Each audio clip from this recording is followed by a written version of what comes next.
നമസ്കാരം. മലയാളി വാർത്ത ഇൻസൈഡിലേക്ക് സ്വാഗതം. വയനാടിനെ അക്ഷരാർത്ഥത്തിൽ നക്കി തുറച്ചുകൊണ്ടു പോയിരിക്കുകയാണ് ഉരുൾപൊട്ടൽ. അപ്രതീക്ഷിതമായി വന്ന ആ മലവെള്ളപ്പാച്ചിലിൽ ഒരു ജീവൻ പോലും അവശേഷിക്കാതെ ഇപ്പോൾ ഏറ്റവും ഒടുവിൽ റിപ്പോർട്ട് ചെയ്യുന്ന മരണങ്ങളുടെ എണ്ണം 80 അത് ഉയരാനുള്ള സാധ്യത കൂടുതലാണെന്നാണ് റിപ്പോർട്ടുകൾ സൂചിപ്പിക്കുന്നത്. എന്തായാലും നിലവിൽ വയനാട് ഭൂപടത്തിൽ നിന്നും അപ്രത്യക്ഷമാകുന്ന തരത്തിലേക്ക് അത്രയും ഭയാനകമായ ഒരു ഉരുൾപൊട്ടലായിരുന്നു കഴിഞ്ഞ ദിവസം ഉണ്ടായത്. ഇപ്പോൾ രാഷ്ട്രീയം കളിക്കേണ്ട സമയമല്ലെന്നാണ് കേരളത്തിലെ എംപിമാരോട് പാർലമെന്ററി കാര്യ മന്ത്രി കിരൺ റിജിജു എടുത്തു പറയുന്നത്. കേന്ദ്ര സഹമന്ത്രി ജോർജ് കുര്യനോട് കേരളത്തിലേക്ക് പോകാനും അദ്ദേഹം നിർദ്ദേശം നൽകിയിരിക്കുകയാണ്. സേനാ വിഭാഗങ്ങളെല്ലാം കേരളത്തിലേക്ക് തിരിച്ചിട്ടുണ്ട്. ഇപ്പോൾ രക്ഷാപ്രവർത്തനത്തിനാണ് മുൻഗണന. ആഭ്യന്തര മന്ത്രാലയത്തോട് അടിയന്തര റിപ്പോർട്ട് തേടിയിട്ടുണ്ടെന്നും അദ്ദേഹം വ്യക്തമാക്കി. നേരത്തെ ലോകസഭയിലും രാജ്യസഭയിലും വയനാട് ദുരന്തം ചർച്ച ചെയ്യുമെന്ന് കേരളത്തിലെ എംപിമാർ ആവശ്യപ്പെട്ടിരുന്നു. ഇതിന് പിന്നാലെയാണ് മന്ത്രിയുടെ മറുപടി. നേരത്തെ രക്ഷാപ്രവർത്തനത്തിന് എല്ലാ സഹായവും പ്രധാനമന്ത്രി നരേന്ദ്രമോദിയും വാഗ്ദാനം ചെയ്തിരുന്നു.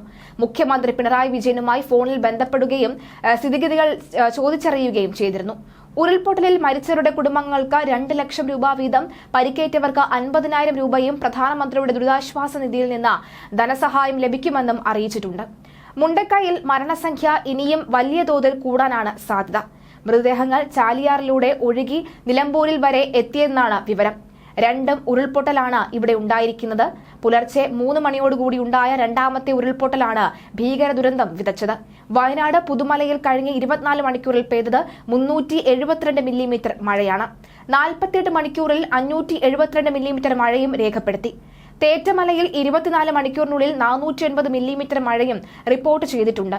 ഈ മഴയാണ് മുണ്ടക്കയത്തിൽ ദുരന്തമായി മാറിയത്.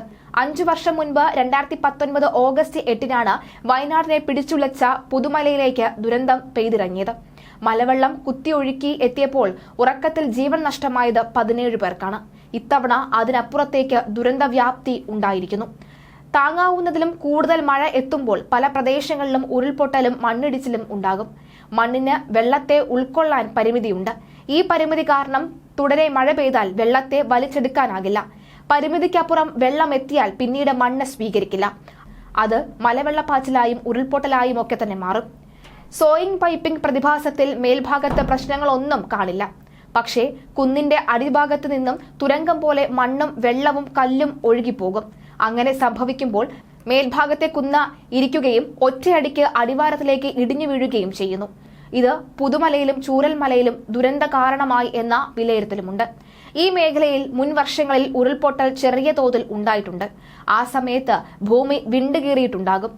ശക്തമായ മഴ ഈ ഭാഗത്ത് സമ്മർദ്ദമായതും ഉരുൾപൊട്ടലിന് കാരണമാകാനുള്ള സാധ്യതകളിൽ ഒന്നാണ്. 2019 പുതുമലയിൽ 57 വീടുകൾ പൂർണ്ണമായി മണ്ണെടുത്തു പോയപ്പോൾ ഒഴുകിയെത്തിയ ഉരുൾ ഒലിച്ചുപോയത് ഒരു ഗ്രാമം തന്നെയായിരുന്നു. ചൂരൽമലയിൽ 2024 ദുരന്തം അതിന് അപ്പുറത്തേക്കായി. കുതിച്ചെത്തിയ ചെളിയിലും വെള്ളത്തിലും ചൂരൽമല അങ്ങാടി അപ്പാടെ ഒലിച്ചുപോയി. മുണ്ടക്കൈ, അട്ടമല, ചൂരൽമല എന്നിവിടങ്ങളിലാണ് ഏറെ നാശവും ഉണ്ടായിരിക്കുന്നത്. പലയിടത്തും പാറക്കല്ലുകളും ചെളി നിറഞ്ഞ മലവെള്ളപ്പാച്ചിലിന്റെ അവശിഷ്ടങ്ങളും മാത്രം. ചൂരൽമലയ്ക്ക് സമീപത്തെ വെള്ളാർമല സ്കൂൾ ഒന്നാകെ ചെളിവെള്ളത്തിൽ മുങ്ങി.